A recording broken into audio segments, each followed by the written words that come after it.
Hello friends, welcome back to Jobs Informer channel. இன்னைக்கு நம்ம சேனல்ல நேஷனல் இன்சூரன்ஸ் கம்பெனி லிமிடெட்லேருந்து கொடுத்துருக்கக்கூடிய ஜாப் நோட்டிஃபிகேஷனோட டீட்டெயில் தான் நம்ம இந்த வீடியோவில் நம்ம இன்றைக்கி பார்க்க போகிறோம். ஸோ அதை பார்க்கறதுக்கு முன்னாடி நம்ம சேனலை நீங்கள் இன்னும் சப்ஸ்கிரைப் பண்ணாமல் இருந்தீங்கன்னா மறக்காமல் சப்ஸ்கிரைப் பண்ணிக்கோங்க. அதுக்கு முன்னாடி இந்த வீடியோக்கு வந்து ஒரு லைக் பண்ணிட்டு பாருங்கள். அப்போ தான் ஜாப் நோட்டிஃபிகேஷன்ஸ் கொடுக்குறதுக்கு எனக்கு கொஞ்சம் மோட்டிவேஷனாக இருக்கும். ஓகே, இந்த ஜாப் நோட்டிஃபிகேஷனில் வந்து பார்த்தீங்கன்னா டோட்டலாக வந்து பார்த்தீங்கன்னா 274 அட்மினிஸ்ட்ரேட்டிவ் ஆஃபீஸர் ரெக்ரூட் பண்ணுறதுக்கான ஜாப் நோட்டிஃபிகேஷன் தான் வந்து பார்த்தீங்கன்னா நேஷனல் இன்சூரன்ஸ் கம்பெனி லிமிடெட்லேருந்து கொடுத்துருக்காங்க. இதுக்கான ஆன்லைன் ரெஜிஸ்ட்ரேஷன் வந்து பார்த்தீங்கன்னா எப்போ இருந்து ஆரம்பிக்க போகுதுன்னு வந்து பார்த்தீங்கன்னா 2nd January 2024 வந்து பார்த்தீங்கன்னா ஆன்லைன் ரெஜிஸ்ட்ரேஷன் வந்து பார்த்தீங்கன்னா ஓப்பன் ஆகுது அப்படின்னு வந்து சொல்லியிருக்காங்க.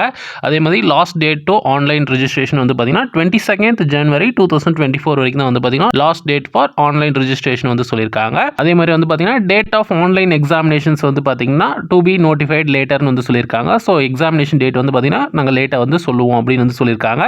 பட் வந்து பார்த்தீங்கன்னா ஆன்லைன் ரெஜிஸ்ட்ரேஷன் வந்து பார்த்தீங்கன்னா 2nd January 2024 ஆரம்பிக்குது. 22nd January 2024 வரைக்கும் தான் வந்து பார்த்தீங்கன்னா last date for online registration வந்து சொல்லியிருக்காங்க. ஸோ அதுக்குள்ளே வந்து பார்த்தீங்கன்னா அப்ளை பண்ணிக்கோங்க. அதே மாதிரி வந்து பார்த்தீங்கன்னா candidate should apply through online mode ஒன்லின்னு வந்து சொல்லியிருக்காங்க.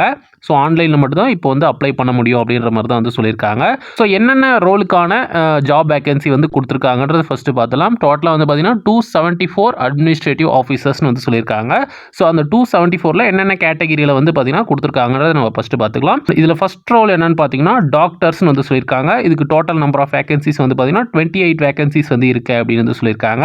செகண்ட் ரோல் என்னென்னு வந்து பார்த்தீங்கன்னா லீகல்னு வந்து சொல்லியிருக்காங்க. லைக் இந்த லாயர், அட்வொகேட் சொல்லுவாங்க இல்லையா. ஸோ அவங்களுக்கான கேட்டகரிக்கு வந்து பார்த்தீங்கன்னா 20 வேகன்சிஸ் வந்து இருக்கு அப்படின்னு வந்து சொல்லியிருக்காங்க. தேர்ட் ரோல் என்னன்னு பார்த்தோம்னா ஃபைனான்ஸ் அப்படின்னு வந்து சொல்லியிருக்காங்க. ஸோ இந்த அக்கௌண்ட்ஸ் அந்த மாதிரிலாம் படிச்சிருப்பாங்க இல்லையா. ஸோ அவங்களுக்கான வேகன்சிஸ் வந்து பார்த்தீங்கன்னா டோட்டலாக 30 வேகன்சிஸ் இருக்கு அப்படின்னு வந்து சொல்லியிருக்காங்க. ஃபோர்த் ரோல் என்னன்னு பார்த்தோம்னா ஆக்சுவரியல் அப்படின்ற ஜாப் ரோலுக்கான வேகன்சி வந்து கொடுத்துருக்காங்க. இதுக்கான வேகன்சிஸ் வந்து பார்த்தீங்கன்னா 2 வேகன்சி வந்து பார்த்தீங்கன்னா இந்த கேட்டகரிக்கு இருக்கு அப்படின்னு வந்து சொல்லியிருக்காங்க. ஃபிஃப்த் ரோல் என்னன்னு பார்த்தோம்னா இன்ஃபர்மேஷன் டெக்னாலஜி அப்படின்ற ஜாப் ரோலுக்கான வேகன்சி வந்து கொடுத்துருக்காங்க. இதுக்கு total of number of vacancies வந்து பார்த்தீங்கன்னா டோட்டலாக 20 வேகன்சிஸ் வந்து இந்த கேட்டகரிக்கு இருக்கு அப்படின்னு வந்து சொல்லியிருக்காங்க. சிக்ஸ்த் ரோல் என்னன்னு பார்த்தோம்னா ஆட்டோமொபைல் இன்ஜினியர்ஸ் அப்படின்ற ஜாப் ரோலுக்கான வேகன்சி வந்து கொடுத்துருக்காங்க. இதுக்கு வந்து பார்த்தீங்கன்னா டோட்டல் நம்பர் ஆஃப் போஸ்ட் வந்து பார்த்தீங்கன்னா 20 வேகன்சிஸ் வந்து இருக்கு அப்படின்னு வந்து சொல்லியிருக்காங்க. செவன்த் ரோல் என்னன்னு பார்த்தோம்னா ஹிந்தி ஆஃபீஸர்ஸ் அப்படின்ற ஜாப் ரோலுக்கான வேகன்சி வந்து கொடுத்துருக்காங்க. இதுக்கு நம்பர் ஆஃப் போஸ்ட் வந்து பார்த்தீங்கன்னா 22 வேகன்சிஸ் வந்து பார்த்தீங்கன்னா இந்த கேட்டகரிக்கு இருக்கு அப்படின்னு வந்து சொல்லியிருக்காங்க. அடுத்தது வந்து பார்த்தீங்கன்னா ஜெனரலிஸ்ட் ஆஃபீஸர்ஸ் அப்படின்ற ரோலுக்கான வேகன்சி வந்து கொடுத்துருக்காங்க. இதுக்கு நம்பர் ஆஃப் போஸ்ட் வந்து பார்த்தீங்கன்னா டோட்டலாக வந்து ஒரு 130 வேகன்சிஸ் வந்து பார்த்தீங்கன்னா இந்த கேட்டகரிக்கு இருக்குது அப்படின்னு சொல்லியிருக்காங்க ஜெனரலிஸ்ட் ஆஃபீஸர்ஸ். நைன்த் ரோல் என்னென்னு பார்த்தோம்னா பேக்லாக் அப்படின்ற கேட்டகரிக்கான வேகன்சி வந்து பார்த்தீங்கன்னா டோட்டல் நம்பர் ஆஃப் போஸ்ட் வந்து பார்த்தீங்கன்னா 2 போஸ்ட் வந்து பார்த்தீங்கன்னா இருக்குது அப்படின்னு சொல்லியிருக்காங்க.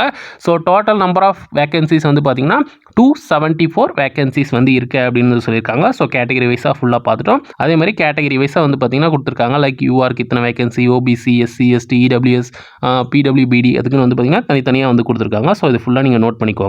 அதே மாதிரி இந்த ரோல்ஸ்க்கான சேலரி பொறுத்த வரைக்கும் பார்த்தோம்னா the starting basic pay would be 50,925 வந்து பார்த்தீங்கன்னா பேசிக் பே வந்து சொல்லியிருக்காங்க. ஸோ அது வந்து பார்த்தீங்கன்னா கேட்டகரி வைஸாக வந்து பார்த்தீங்கன்னா ஒவ்வொரு ரோலுக்கும் வந்து பார்த்தீங்கன்னா ஒரு மாதிரி வந்து பார்த்தீங்கன்னா பே ஸ்கேல் வந்து மாறும். ஓகே, இப்போ பார்த்தா இந்த கேட்டகரிஸ்க்கெல்லாம் எஜுகேஷனல் குவாலிஃபிகேஷன் என்ன இருக்கணுன்றது வந்து பார்த்தலாம். ஃபர்ஸ்ட் வந்து டாக்டர்ஸ்க்கு என்னன்னு பார்க்கலாம். எம்பிபிஎஸ் படிச்சிருக்கணும், அப்படி இல்லாட்டி எம்டி ஆர் எம்எஸ் ஆர் பிஜியில் வந்து பார்த்தீங்கன்னா medical degree from a recognise யூனிவர்சிட்டின்னு வந்து சொல்லியிருக்காங்க. ஸோ அதை நீங்கள் ஃபுல்லாக நோட் பண்ணிக்கோங்க. செகண்ட் கேட்டகரினா லீகலுக்கு வந்து பார்த்தீங்கன்னா graduate or post graduate in லால வந்து படிச்சிருக்கணும் அப்படின்னு வந்து சொல்லியிருக்காங்க.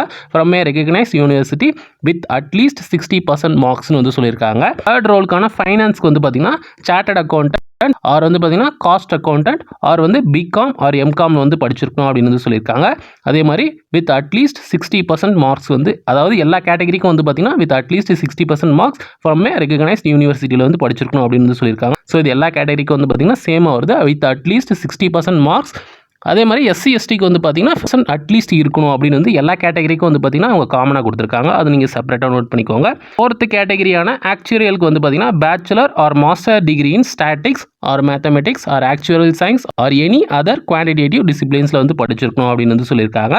வித் அட்லீஸ்ட் 60% மார்க்ஸ் வந்து சொல்லியிருக்காங்க. ஃபிஃப்த் ரோலான இன்ஃபர்மேஷன் டெக்னாலஜிக்கு வந்து பார்த்தீங்கன்னா BE or BTech or ME or எம்டெக்கில் வந்து பார்த்தீங்கன்னா computer science or information technology or MCA வந்து படிச்சிருக்கணும் அப்படின்னு வந்து சொல்லியிருக்காங்க. வித் அட்லீஸ்ட் 60% மார்க்ஸ் வந்து இருக்கும் அப்படின்னு வந்து சொல்லியிருக்காங்க.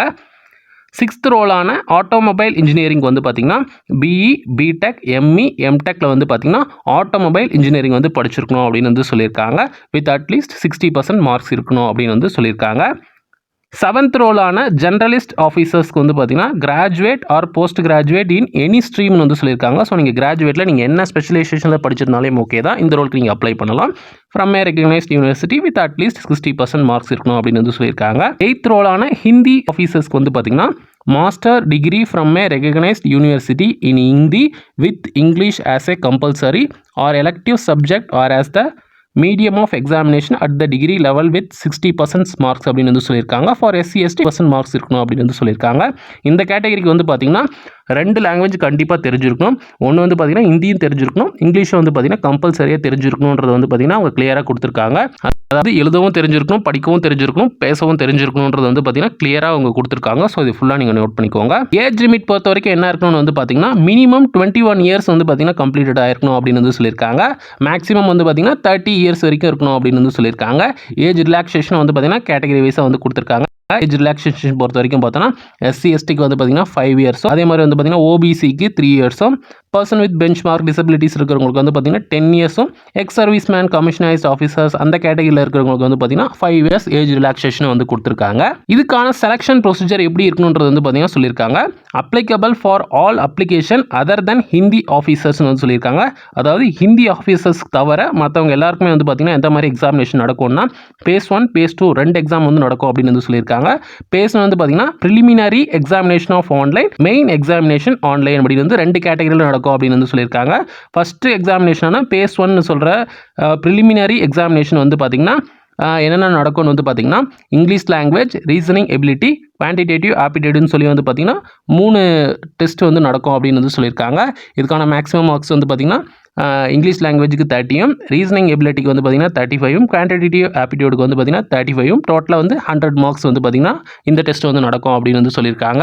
அதே மாதிரி செகண்ட் ஃபேஸான மெயின் எக்ஸாமினேஷன் வந்து பார்த்தீங்கன்னா ரெண்டுமே வந்து பார்த்தீங்கன்னா ஆன்லைனில் தான் நடக்கும் அப்படின்னு வந்து சொல்லியிருக்காங்க. ஸோ செகண்ட் ஃபேஸான மெயின் எக்ஸாமினேஷன் வந்து என்னென்ன நடக்கும்னு வந்து பார்த்தீங்கன்னா ஃபார் ஜென்ரலிஸ்ட் கேட்டகரியில் இருக்கிறவங்க வந்து பார்த்தீங்கன்னா அதாவது ஜென்ரலிஸ்ட் ஆஃபீஸர்ஸ்க்கு வந்து பார்த்தீங்கன்னா என்னென்ன டெஸ்ட் நடக்கும்னா test of reasoning, test of English language, test of general awareness, test of computer knowledge, test of quantitative aptitude வந்து பார்த்தீங்கன்னா டெஸ்ட் நடக்கும் அப்படின்னு வந்து சொல்லியிருக்காங்க. எல்லாத்துக்குமே வந்து பார்த்தீங்கன்னா மேக்ஸிமம் மார்க்ஸ் வந்து பார்த்தீங்கன்னா 50 மார்க்ஸ், டோட்டலாக வந்து பார்த்தீங்கன்னா 250 மார்க்ஸ் வந்து எக்ஸாம் நடக்கும் அப்படின்னு வந்து சொல்லியிருக்காங்க. இது எல்லாமே வந்து பார்த்தீங்கன்னா ஹிந்தி ஆர் இங்கிலீஷில் தான் வந்து பார்த்தீங்கன்னா டெஸ்ட் நடக்கும் அப்படின்ற மாதிரி தான் வந்து பார்த்தீங்கன்னா கிளியராக வந்து கொடுத்துருக்காங்க. அதே மாதிரி ஃபார் ஸ்பெஷலிஸ்ட் கேட்டகரி, அதாவது ஸ்பெஷலிஸ்ட் மீன்ஸ் இதில் கொடுத்துருக்காங்க இல்லையா, இங்கே மேலே பார்த்தீங்கன்னா தெரிஞ்சிருக்கும். இதில் பார்த்தீங்கன்னா ஸ்பெஷலிஸ்ட் எது வரும்னு பார்த்தீங்கன்னா doctors, legal, finance, actuarial, information technology, automobile engineers, இந்திய ஆஃபீஸர்ஸ்க்கு வந்து பார்த்தீங்கன்னா செப்பரேட்டாக கொடுத்துருக்காங்க. இதில் இருக்கிற மற்ற கேட்டகரி எல்லாமே வந்து பார்த்தீங்கன்னா ஸ்பெஷலிஸ்ட் கேட்டகரியில் வந்து வருவாங்க. ஸோ அந்த ஸ்பெஷலிஸ்ட் கேட்டகரிக்கு என்ன எக்ஸாம் நடக்கணும் வந்து பார்த்தீங்கன்னா test of reasoning, test of English language, test of general awareness, test of computer knowledge, test of quantitative aptitude in specialist stream and additional test to access technical and professional knowledge இந்த relevant discipline வந்து பார்த்தீங்கன்னா test நடக்கும் அப்படின்னு வந்து சொல்லியிருக்காங்க. Maximum marks வந்து பார்த்தீங்கன்னா 40 to 50ன்ற மாதிரி வந்து பார்த்தீங்கன்னா டோட்டலாக வந்து 250 மார்க்ஸ் வந்து இது எக்ஸாமினேஷன் நடக்கும் அப்படின்னு வந்து சொல்லியிருக்காங்க. அதே மாதிரி டியூரேஷன் வந்து பார்த்தீங்கன்னா அந்தந்த டெஸ்ட் எவ்வளோ நேரம் நடக்கும்ன்றது வந்து பார்த்தீங்கன்னா இந்த ரைட் சைடில் ஃபுல்லாக கொடுத்துருக்காங்க. ஸோ இந்த லாஸ்ட்டாக வந்து பார்த்தீங்கன்னா இந்த அப்ளிகேஷன் ஃபார் ஹிந்தி ஆஃபீஸர்ஸ்னு சொல்லியிருந்தாங்க இல்லையா, ஸோ மேலே கொடுத்தது எல்லாமே வந்து பார்த்தீங்கன்னா இந்த ஹிந்தி ஆஃபீஸர்ஸ்க்கு தவிர மற்றவங்களுக்கு எல்லா கேட்டகரிக்கும் மேலே இருக்கிற எக்ஸாமினேஷன் வந்து நடக்கும். அதே மாதிரி இந்த ஹிந்தி ஆஃபீஸர்ஸ்க்கு வந்து என்ன டெஸ்ட் நடக்கும்னா test of reasoning, test of general awareness, test of English language, test of translation, அதாவது ஹிந்தியும் தெரிஞ்சிருக்கணும் இங்கிலீஷும் தெரிஞ்சிருக்கும்னு சொன்னாங்க இல்லையா, ஸோ அது வந்து டிரான்ஸ்லேஷன் எக்ஸாம் நடக்கும் அப்படின்னு சொல்லியிருக்காங்க. Like Hindi to English and Hindi to English ரெண்டுமே வந்து தெரிஞ்சிருக்கணும்.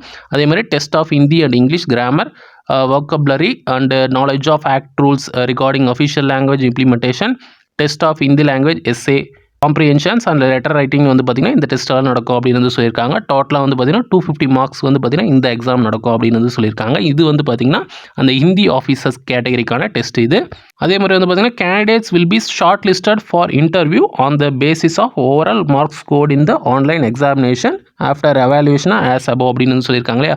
ஸோ அந்த டெஸ்ட்டில் நீங்கள் எடுக்கிற மார்க்ஸ் பொறுத்து தான் வந்து பார்த்தீங்கன்னா அவங்க ஷார்ட் லிஸ்ட் பண்ணி வந்து பார்த்தீங்கன்னா இன்டர்வியூ கூப்பிடுவாங்க அப்படின்னு வந்து சொல்லியிருக்காங்க. அதே மாதிரி நீங்கள் இந்த ஆன்லைன் எக்ஸாமினேஷன் நடக்கும் போது வந்து பார்த்தீங்கன்னா என்னென்ன டாக்குமெண்ட்ஸ் எல்லாம் எடுத்துகிட்டு போகணும்னா அந்த வேலிட் கால் லெட்டர்னு சொல்கிறாங்க இல்லையா, ஸோ அது வந்து நீங்கள் ஆன்லைனில் அப்ளிகேஷன் ஃபில்அப் பண்ணி எல்லாம் கொடுத்துட்டோம்னா உங்களுக்கு வந்து அந்த அக்னாலஜ்மெண்ட் லெட்டர் வச்சு பார்த்தீங்கன்னா அவங்க கால் லெட்டர் வந்து பார்த்தீங்கன்னா ப்ரொவைட் பண்ணுவாங்க ஆன்லைன்லேயே. ஸோ அதோடைய வேலிட் கால் லெட்டர், அதே மாதிரி வந்து பார்த்தீங்கன்னா ஃபோட்டோ ஐடென்டிட்டி ப்ரூஃப், தேர்ட் வந்து பார்த்தீங்கன்னா photo copy of the above photo identity proof Aadhaar card எல்லாமே இருந்தால் தான் வந்து பார்த்தீங்கன்னா இந்த ஆன்லைன் எக்ஸாமினேஷன் எழுதுறதுக்கு வந்து பார்த்தீங்கன்னா பர்மிட் பண்ணுவோம் அப்படின்னு வந்து சொல்லியிருக்காங்க. அதே மாதிரி எக்ஸாமினேஷன் சென்டர்ஸ் வந்து பார்த்தீங்கன்னா எங்கே நடக்குதுன்னு வந்து பார்த்தீங்கன்னா தமிழ்நாட்டில் வந்து பார்த்தீங்கன்னா எங்கே நடக்குதுன்னா சென்னை, கோயம்புத்தூர், மதுரைன்னு சொல்லி வந்து பார்த்திங்கன்னா ஒரு 3 இடத்துல தான் வந்து பார்த்திங்கன்னா தமிழ்நாட்டில் நடக்கும் அப்படின்னு வந்து சொல்லியிருக்காங்க. இது வந்து பார்த்திங்கன்னா அந்த ஜென்ரலிஸ்ட் அந்த ஸ்பெஷலிஸ்ட் கேட்டகரியில் இருக்கிறவங்களுக்கு எக்ஸாமினேஷன். அதே வந்து இந்த இந்தி ஆஃபீஸர்ஸ்க்கு வந்து பார்த்திங்கன்னா தமிழ்நாட்டில் சென்னையில் மட்டும் தான் நடக்கும் அப்படின்னு வந்து சொல்லியிருக்காங்க எக்ஸாமு. இது வந்து பார்த்திங்கன்னா இந்த ஹிந்தி ஆஃபீஸர்னு ஒரு கேட்டகரி சொன்னாங்க இல்லையா, ஸோ அவங்களுக்கு வந்து பார்த்திங்கன்னா சென்னையில் வந்து நடக்கும் அப்படின்னு வந்து சொல்லியிருக்காங்க. அதே மாதிரி அப்ளிகேஷன் ஃபீஸும் வந்து சொல்லியிருக்காங்க. இது வந்து பார்த்திங்கன்னா நான் ரீஃபண்டபிள் அப்படின்றது வந்து பார்த்திங்கன்னா கிளியராக வந்து மென்ஷன் பண்ணியிருக்காங்க. அப்ளிகேஷன் ஃபீஸ் என்னன்னு பார்த்தோம்னா எஸ்சி, எஸ்டி, பிடபிள்யூபிடி கேட்டகரிக்கு வந்து பார்த்தீங்கன்னா 250 ருபீஸும், அதே மாதிரி all candidates other than SC, ST, பிடபிள்யூபிடி இந்த கேட்டகரியில் இல்லாதவங்களுக்கு வந்து பார்த்தீங்கன்னா 1000 ருபீஸும் வந்து பார்த்தீங்கன்னா அப்ளிகேஷன் ஃபீஸாக இருக்கும் அப்படின்னு வந்து சொல்லியிருக்காங்க. நான் ரீஃபண்டபிள்ன்றது வந்து பார்த்தீங்கன்னா மென்ஷன் பண்ணியிருக்காங்க. ஸோ அதையும் வந்து நோட் பண்ணிக்கோங்க. எப்படி அப்ளை பண்ணணுன்றது வந்து பார்த்தீங்கன்னா கைட்லைன்ஸ் வந்து கொடுத்துருக்காங்க. 3 ப்ரொசீஜர் வந்து சொல்லியிருக்காங்க. ஃபர்ஸ்ட் வந்து பார்த்தீங்கன்னா அப்ளிகேஷன் ரிஜிஸ்டர் பண்ணணும். அடுத்தது வந்து பார்த்தீங்கன்னா பேமெண்ட் ஆஃப் ஃபீஸ் அந்த அப்ளிகேஷன் ஃபீஸ் சொல்லியிருந்தாங்களே அது வந்து பே பண்ணணும். அதுக்கப்புறம் வந்து பார்த்தீங்கன்னா டாக்குமெண்ட் ஸ்கேன்ஸ் அண்ட் அப்லோட்ஸ் வந்து பார்த்தீங்கன்னா உங்களோட டாக்குமெண்ட்ஸ் எல்லாம் அவங்க கேட்டிருக்க டாக்குமெண்ட்ஸ் எல்லாமே வந்து பார்த்தீங்கன்னா நீங்கள் அப்லோட் பண்ணணும் அப்படின்னு வந்து பார்த்தீங்கன்னா ஃபுல் அண்ட் டீட்டெயிலாக வந்து பார்த்தீங்கன்னா கிளியராக வந்து கொடுத்துருக்காங்க. ஸோ அதுக்கான வெப்சைட் வந்து பார்த்தீங்கன்னா கிளியராக நோட் பண்ணிக்கோங்க. https://nationalinsurance.nic.co.in இந்த வெப்சைட்டில் தான் வந்து பார்த்தீங்கன்னா அப்ளை பண்ணணும் அப்படின்னு வந்து சொல்லியிருக்காங்க. ஸோ இந்த போர்ட்டலில் தான் நீங்கள் வந்து அப்ளை பண்ண வேண்டியிருக்கும். எப்படி அப்ளை பண்ணணுன்றது வந்து பார்த்தீங்கன்னா கிளியராக ஸ்டெப் பை ஸ்டெப்பாக வந்து கொடுத்துருக்காங்க.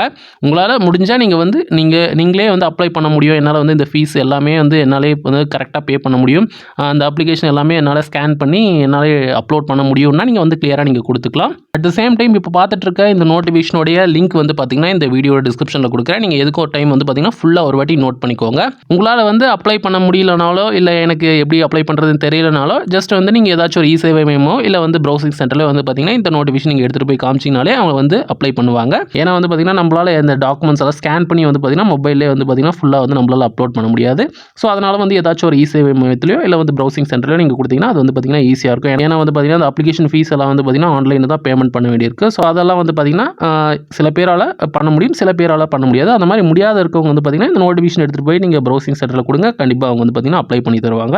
அதே மாதிரி அப்ளிகேஷன் ஸ்டார்ட் டேட் வந்து பார்த்தீங்கன்னா 2 ஜனவரி 2024 தான் ஆரம்பிக்குது. ஸோ அப்போ வந்து நீங்கள் அப்ளிகேஷன் வந்து சப்மிட் பண்ணுங்கள். ஓகே, இப்போ பார்த்தா இந்த ஜாப் நோட்டிஃபிகேஷன் உங்களுக்கு ஏதாச்சும் டவுட்டாக இருந்தால் கமெண்ட் பண்ணுங்கள். கண்டிப்பாக வந்து ரிப்ளை பண்ணுறேன். ஓகே, இந்த வீடியோ பிடிச்சிருந்தனா ஒரு லைக் பண்ணிவிட்டு உங்கள் ஃப்ரெண்ட்ஸுக்கு நம்ம வீடியோ ஷேர் பண்ணிவிட்டு மறக்காம நம்ம சேனலை சப்ஸ்கிரைப் பண்ணிக்கோங்க.